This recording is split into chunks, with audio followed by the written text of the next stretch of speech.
Hello everyone. आज की class में हम बिजनेस स्टैटिस्टिक्स डिस्कस करने वाले हैं। आज की डिस्कशन का टॉपिक रहेगा मेजर्स ऑफ डिस्पर्सन। इस टॉपिक को करने से पहले आपको मेजर्स ऑफ सेंट्रल टेंडेंसी निकालना आना चाहिए। मीन्स मीन मीडियन मोड निकालना आपको आना चाहिए। सेंट्रल टेंडेंसी क्या होती है, अगर हम उसके मीनिंग को देखें तो central tendency, you can say mean और यू कैन से एवरेज, ये एक वो सिंगल फिगर है जो पूरे डेटा को रिप्रेजेंट करती है। स्टैटिस्टिक्स में हम डेटा को स्टडी करते हैं। डेटा हमारे पास काफ़ी बड़ा होता है और उसको हम पूरा कैलकुलेट ना करके हम एक ऐसी वैल्यू निकालें जिसके आसपास सारा डेटा एग्जिस्ट करता हो, तो वो हमारा होता है मेजर्स ऑफ सेंट्रल टेंडेंसी। जब आप वो टॉपिक समझ जाएंगे उसके बाद ही आप इस टॉपिक को समझ पाएंगे। इस वीडियो में हम डिस्पर्सन की थ्योरी डिस्कस करेंगे और जो इसके न्यूमेरिकल हैं वो हम नेक्स्ट वीडियोस में करेंगे। तो चलिए शुरू करते हैं डिस्पर्सन का मीनिंग से। डिस्पर्सन क्या होता है? डिस्पर्सन इज़ अ डिफरेंस किस चीज़ का? जो आपके पास डेटा गिवन है स्टैटिस्टिक्स में, जिसे आप एक्स से डिनोट करते हैं, और जो डेटा से आपने एक मीन वैल्यू निकाली है, जो सेंट्रल वैल्यू निकाली है, तो उसमें डिफरेंस आप निकालते हैं। Dispersion refers to the extent to which the items vary from one another, जो आपकी सीरीज़ में गिवन होती हैं, और फ्रॉम द सेंट्रल वैल्यू, और जो आपने सेंट्रल वैल्यू निकाली है वो मीन हो सकता है, वो मीडियन हो सकता है, तो उससे जब आप डिफरेंस निकालते हैं तो वो डिस्पर्सन है। डिस्पर्सन में मेनली आप मीन और मीडियन से डिफरेंस निकाल रहे होते हैं डेटा का। डिस्पर्सन के दो मेजर्स होते हैं, एब्सोल्यूट मेजर्स और relative measures. Absolute measures of dispersion, नाम से आपको क्लियर हो रहा है कि जब आपको डिफरेंस सेम यूनिट में मिलता है। एब्सोल्यूट मेजर में जो डिफरेंस है वो जो डेटा का यूनिट होती है, उसी डेटा की यूनिट में आपका डिफरेंस दिया जाता है। फॉर एग्जांपल, वेजेस आपके पास गिवन है, तो वेजेस में जब आप सेंट्रल वैल्यू से जब आप डिस्पर्सन निकाल रहे हैं, डिफरेंस निकाल रहे हैं, और जो डेटा आपके पास रुपीज़ में गिवन है, तो वो आपका रुपीज़ में ही डिफरेंस आएगा। ईयर्स में है तो ईयर्स में आएगा। तो एब्सोल्यूट मेजर में सेम यूनिट में डेटा रिप्रेजेंट होता है डिस्पर्सन में। Relative measures of dispersion refers to the variability stated in the form of ratio और परसेंटेज। जब वही डिफरेंस आपको रेशियो की फॉर्म में या परसेंटेज की फॉर्म में निकालना होता है, that is relative measure of dispersion. इसे आप कोफिशिएंट ऑफ डिस्पर्सन भी कहते हैं। जब आप ये चैप्टर आज पढ़ेंगे तो आप पाएंगे कि आप केवल डिस्पर्सन नहीं निकाल रहे हैं, उसके कोफिशिएंट भी निकाल रहे हैं। ये टॉपिक बहुत इंपॉर्टेंट है बीकॉम के लिए भी, एमकॉम के लिए भी, या इन फ्यूचर आप जहाँ भी स्टैट आप पढ़ते हैं तो ये टॉपिक आपका बहुत इंपॉर्टेंट टॉपिक हो जाता है, क्योंकि यहाँ पर आप वो चीज़ें निकालना सीखते हैं जो आगे बहुत काम आने वाली हैं। तो अब बात करते हैं मेथड्स की। डिस्पर्सन को किन तरीक़ों से हम कैलकुलेट कर सकते हैं? तो डिस्पर्सन को कैलकुलेट हम रेंज से कर सकते हैं, quartile deviation, mean deviation, standard deviation, coefficient of variation, Lorentz curve. ये डिस्पर्सन को कैलकुलेट करने के मेथड हैं। तो रेंज क्या होती है? रेंज लार्जेस्ट और स्मॉलेस्ट वैल्यू में डिफरेंस सीरीज़ की, वो रेंज है। और रेंज का जब कोफिशिएंट निकालना है, क्योंकि हम बात करते हैं ना रिलेटिव मेज़र की, एब्सोल्यूट मेज़र तो सिंपली जब लार्जेस्ट और स्मॉलेस्ट वैल्यू में डिफरेंस आप निकाल लेंगे, और रिलेटिव मेज़र होता है जब कोफिशिएंट ऑफ रेंज आप निकालते हैं। लार्जेस्ट और स्मॉलेस्ट वैल्यू का डिफरेंस आपने निकाला, उसको डिवाइड किया लार्जेस्ट और स्मॉलेस्ट वैल्यू के सम से, तो वो आपका कोफिशिएंट ऑफ रेंज हो गया। जो कोफिशिएंट ऑफ रेंज है या रेंज है, वो आपके पास डाटा गिवन होता है अलग अलग तरह से। इंडिविजुअल सीरीज़ हो सकती है, केवल एक्स गिवन हो। डिस्क्रीट सीरीज़ हो सकती है जहाँ एक्स और एफ गिवन होता है, फ्रीक्वेंसी गिवन होती है। कॉन्टिन्यूस सीरीज़ होती हैं जब आपके क्लास इंटरवल गिवन होते हैं 0 to 10, 10 to 20 ऐसे करके। इंक्लूसिव सीरीज़ में होता है जब आपकी क्लास इंटरवल गिवन है but 0 to 9, then 10 to 19, then 20 to 29, इस टाइप से, वो इंक्लूसिव सीरीज़ है। ये मुझे लगता है कि आपको पता होंगी, थ्योरी आपने स्टैट्स की पढ़ ली होगी, क्योंकि ये बहुत ही बेसिक चीज़ आपको है जो पता होनी चाहिए। और अगर नहीं भी पता है तो जब हम इसके न्यूमेरिकल करेंगे तब मैं वहाँ पर दोबारा एक बार आपको क्लियर कर दूँगी। इंटर क्वार्टाइल रेंज जो दूसरा मेथड है, क्वार्टाइल डेविएशन निकालते हैं उसमें हम। तो ये क्या होता है? इंटर क्वार्टाइल रेंज, जब अपर क्वार्टाइल और लोअर क्वार्टाइल में हम डिफरेंस निकाल रहे होते हैं, Q3 माइनस Q1 ये फॉर्मूला बनता है। और सेमी इंटर क्वार्टाइल रेंज और you can say quartile deviation, जब आप Q3 माइनस Q1 को डिवाइड बाय 2 कर देते हैं तो ये क्वार्टाइल डेविएशन बन जाता है। और ये आपका रिलेटिव मेज़र है। जब आप कोफिशिएंट की बात करते हैं, जो आप सीधा डिफरेंस निकाल रहे हैं दैट इज़ एब्सोल्यूट मेज़र, और जब आप कोफिशिएंट की बात करते हैं that is relative measure of quartile deviation. Coefficient आ जाएगा उसमें Q3 minus Q1 divide by Q3 plus Q1। ये भी इंक्लूसिव सीरीज़ हो, डिस्क्रीट सीरीज़ हो, इंडिविजुअल सीरीज़ हो, कॉन्टिन्यूस सीरीज़ हो, इन सब के लिए तरीका फॉर्मूला वही है, बट तरीका थोड़ा सा अलग हो जाता है। और ओपन एंडेड सीरीज़ के लिए भी आप क्वार्टल डेविएशन निकाल सकते हैं। ओपन एंडेड सीरीज़, ये जो सीरीज़ हैं ये आई होप आपको सब पता है, नहीं है तो हम न्यूमेरिकल करते हुए इसको डिस्कस कर लेंगे। ओपन एंडेड सीरीज़ होती हैं जब लेस देन या मोर देन की फॉर्म में सीरीज़ गिवन होती है। इसके बाद बात करते हैं मीन डेविएशन की। मीन डेविएशन क्या है, आप जब इसका फॉर्मूला समझेंगे और जो इसका मीनिंग है वो देखेंगे तो आप रिलेट कर पाएंगे। Arithmetic average of deviations of the series from some measures of central tendency.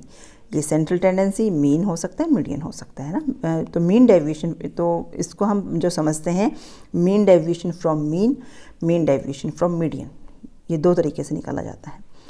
Mean deviation from median हो या मीन डेविएशन फ्रॉम मीन हो, दोनों के लिए लगभग फॉर्मूला आपका सेम रहता है। डेफिनेशन देखिएगा, साथ में पिक्चर है एक, उसमें से आप रिलेट करने की कोशिश करना फॉर्मूले को।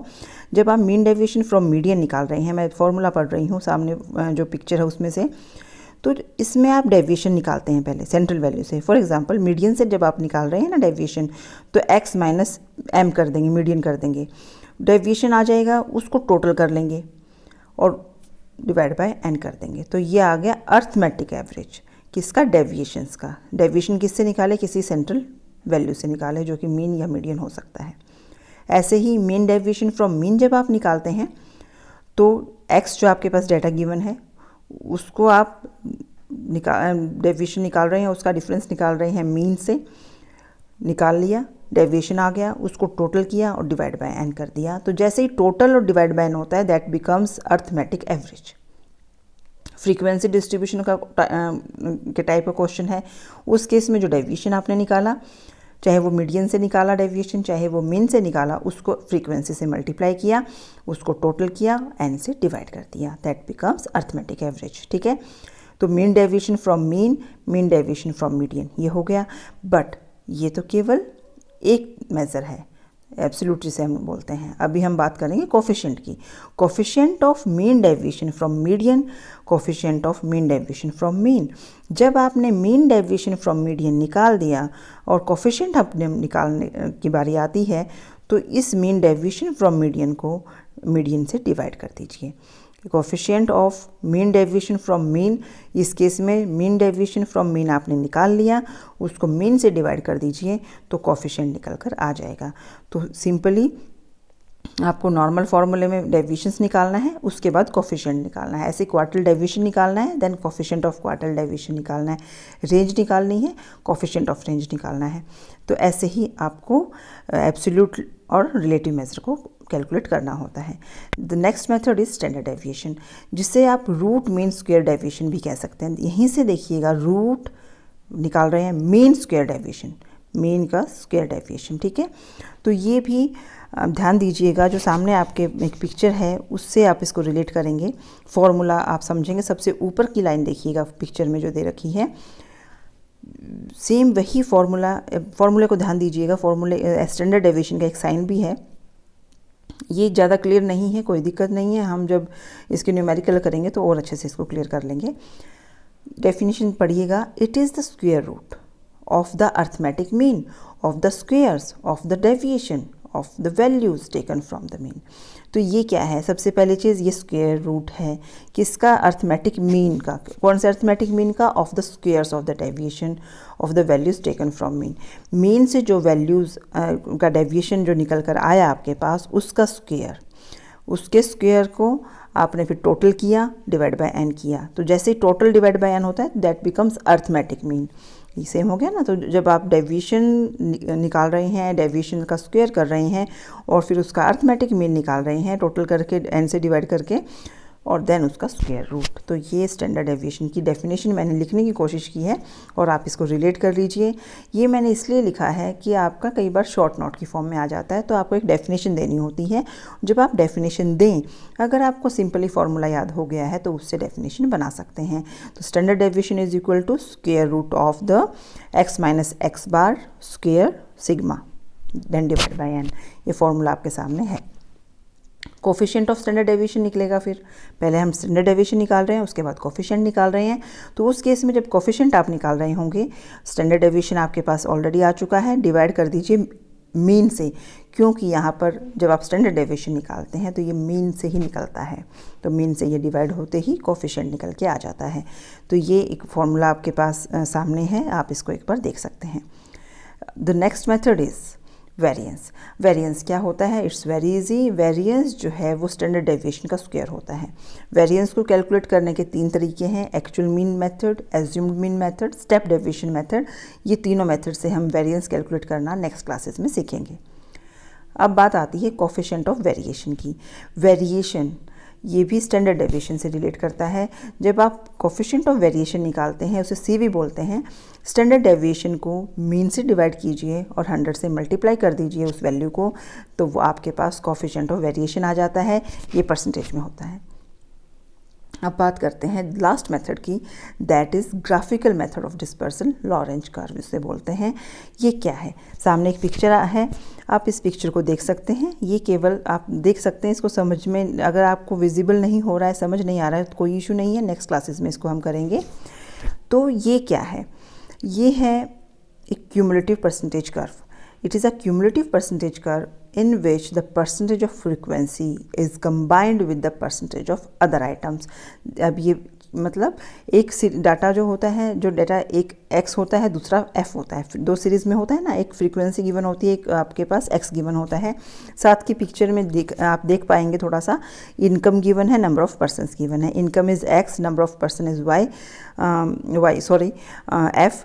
और जब आप इसको आप परसेंटेज की फॉर्म में निकाल रहे हैं, फिर इसको कंबाइन करके रिलेट कर रहे हैं, तो ये आपके पास एक कर्व की फॉर्म में आएगा। वो हम क्लासेस में सीखेंगे नेक्स्ट, जब हम इसका न्यूमेरिकल करेंगे। तो एक क्यूमुलेटिव परसेंटेज कर्व होती है, ठीक है।